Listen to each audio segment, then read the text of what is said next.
На 20% сократилась штатная численность сотрудников Департамента агентства по делам госслужбы и противодействию коррупции по Жамбылской области в прошлом году.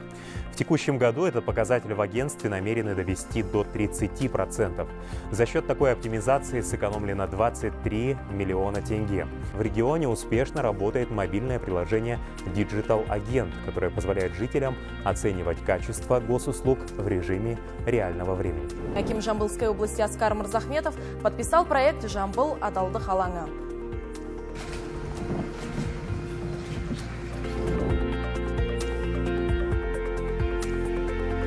Жамбыл облысында бизнесті қорғауға бағытталған бірегей жоба жемісін берді.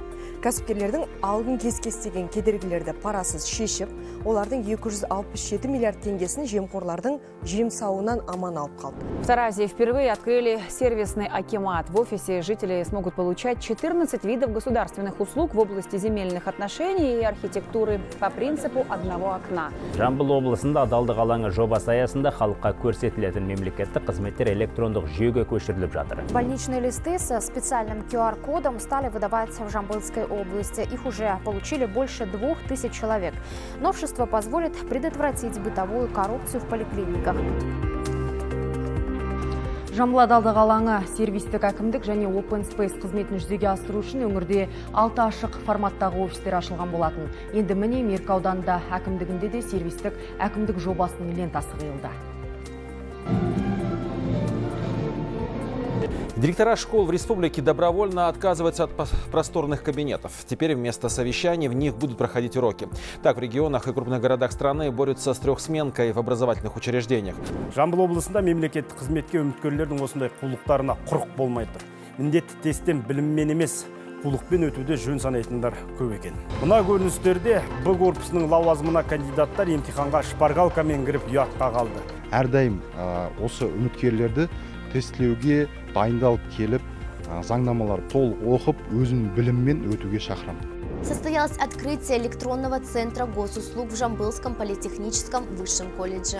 А водительское удостоверение недорого. Купить права или техосмотр, как выяснили наши корреспонденты, совместно с антикоррупционщиками в Жамбылской области не составляет никакого труда. Все настолько вышло из-под контроля, что антикоррупционщики собрали полицейских, представителей акимата и общественников, чтобы хоть как-то изменить ситуацию. В Таразе впервые открыли зал библиотеки без библиотекаря. Работа основывается на принципе честности. Здесь читатели могут самостоятельно выбрать нужные книги, забрать домой без документов, а также вернуть их обратно. Новшество стало доступно в областной научной библиотеке имени Шокана Уалиханова благодаря проекту «Жамбыл адалдық алаңы». Жамбыл облысында мемлекеттік мекемелердің 20 мыңнан астамы осы уақытқа дейін тиімсіз қолданылып келген. Мемлекеттік қызмет істері және сыбайлас жемқорлыққа қарсы іс-қимыл агенттігінің облыстық департаменті аймақтағы 497 мемлекеттік мекемеде арнайы тексеру жұмыстарын жүргізіп осындай байламға келген. Қазір өңірде осы артық алаңдар қызметтік мақсатта пайдалануға беріліп жатыр. Бұл экономикаға да оң әсерін тигізіп, 40 миллион теңгеден астам қаржыны үнемдемек. Жители Тараза смогут оплачивать воду, не выходя из дома. Сегодня в рамках реализации программы «Цифровой Казахстан» на базе государственного коммунального предприятия «Тарасу» открылся новый операционный зал, который позволит улучшить качество обслуживания населения для получения необходимых услуг. Правоведы в действиях городского отдела архитектуры и градостроительства разглядели необоснованный отказ предпринимательницы. В рамках совместной с АГДС работы по защите бизнеса и инвестиций данный проект был взят на сопровождение, а сотрудник акимата по результатам служебного расследования был наказан.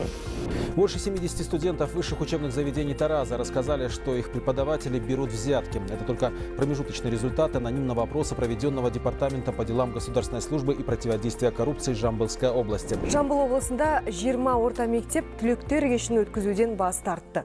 Сәнді киім, мол дастархан, серуендеуге арналған кортедж жалдап, шаш етектен шығынға батпас үшін оқушылар осындай тоқтамға келген.